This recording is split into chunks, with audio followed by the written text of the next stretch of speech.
Slowdown School? So yeah, I've hosted this event every summer, except for in 2020, called Slowdown School, for probably 4 years.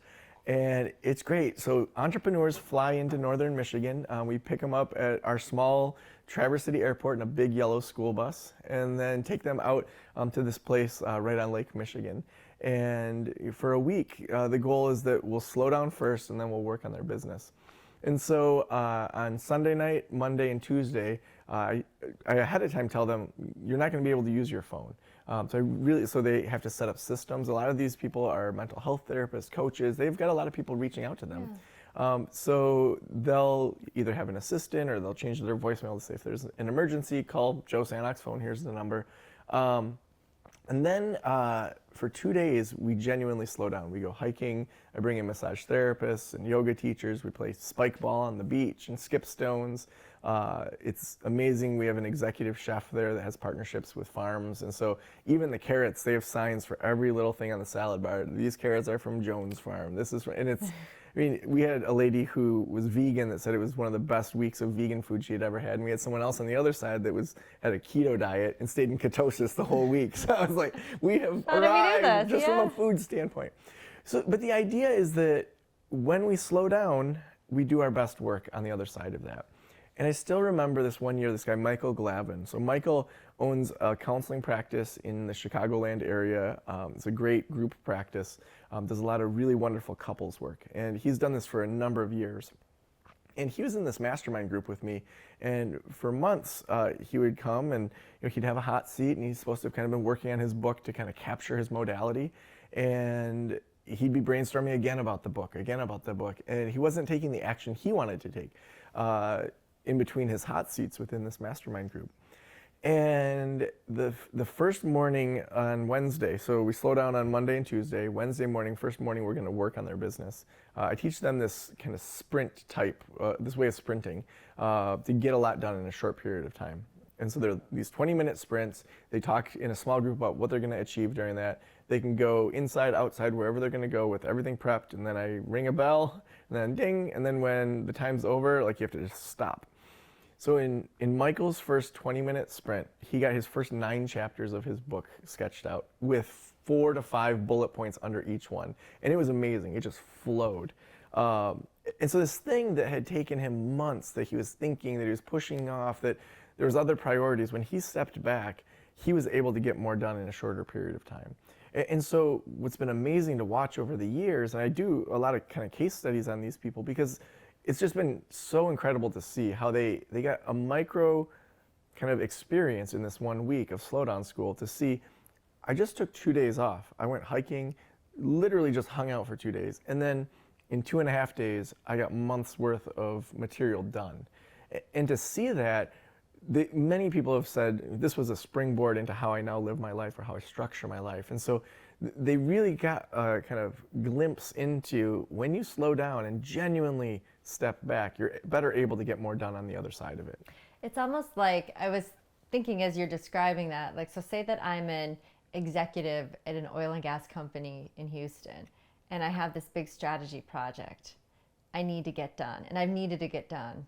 It's giving yourself permission 2 days to just decompress. Don't go to work, maybe even get a hotel room somewhere, not at home, or maybe at home. It doesn't, I don't know what people's homes are like, but then go in intentionally for 3 days, just hammer it out. Like, It sounds like that's, to me, like the hammer it out is the sprint to just get it done. But you almost have to divorce yourself from your current context to be able to reinsert yourself. Is that a way to? Well, and what's interesting, so when we look at sprint types, a lot of people, they would read a book on batching or sprinting, and then it wouldn't work for them. And part of it is that they didn't know their sprint type. And so what we're talking about is kind of 2 different ways of sprinting in regards to time. So one is an intensive, where you go away intentionally to a hotel or an Airbnb for a period of time. The other one is that you have it where every single week it's the same time. So when I was writing Thursday is the New Friday, every Thursday was my writing day. And so I just had to go on repeat. Other people may have to leave for 3 or 4 days to just get away from the family. So first, just figuring out how and where you're going to best sprint is really important. So Dr. Jeremy Sharp is someone that I talk about in the book, and he has the Testing Psychologist podcast. He, once or twice a year, will go away for a retreat for several days. He finds an Airbnb. It has to meet all these qualifications. So he's a vegan, so it has to be walking distance from a vegan place. He doesn't want to be driving and looking for parking. So he's protecting his brain from parking in a big city. It has to have an outdoor space because he wants to be indoor, outdoor. Optional, he'd like to have a hot tub, but that's not necessary, just to be able to regroup at the end of the day. And so he has all these things that he looks for, and then he finds a place, and he knows exactly kind of what he's going to order, when he's going to go, so he can just focus on his work for that retreat.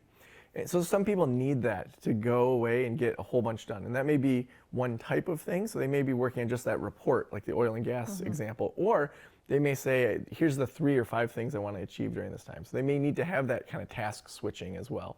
So that's the other side of it. So how you're going to do it, are you going to do it weekly, every single week, or are you going to do more of an intensive model? And then are you going to do one type of work the whole time? So I was writing the book, and it was repeating every single Thursday. So that's one type of sprint. If I had been writing the book and then went away, that would be a different type of sprint type. If I had been writing the book and then also wanted to check email and also wanted to check other things, I'd be task switching. So being able to figure out your sprint type actually helps you match your natural inclinations around sprinting, so you actually get it done in the way that you want to get it done. And that's what I really loved about your book, is that you have a lot of thought prompt questions to really get to know yourself better, to understand your productivity, how to best achieve success, how to maybe think about your curiosity and your self-development a little bit more, and some online resources too to really push you a little bit further into self-awareness. Because I feel like that was just a really helpful. So again, you share your story, you share your research, you share some tools, and then I could walk away with, okay, I'm ready to make a switch. Yeah. Right? Well, I feel like so many self-development books or business books are so prescriptive. Here's the model, you either fit or you don't. And that's fine for some people. Some people need that. But I think that deep down, I believe that a person's own ability to know themselves is going to help them personally and in business and in the lifestyle and business choices they make. And so I view my book more as a menu of, okay, let's help you understand yourself in regards to your internal inclinations. Let's look at how you've been slowing down, maybe some questions you should ask yourself. Because the way you slow down, the way I slow down is going to be completely different. And so why would I have a book that says you have to go running every day, and I know you're a runner. I'm not going to run every day. I would much rather do a 3-minute plank and then call it good. So just to say, here's kind of the menu. Here's some ways to do experiments, to understand, is this working for me? Is this helping me? Is this helping in the same way that, my daughter's on the trip? I said to him, you can eat anything you want. You just have to listen to your body. There was this one night that my daughter ate 3 bowls of goldfish. And she was like shaking in bed as she was falling asleep. And she just goes, Daddy, I ate too many carbs.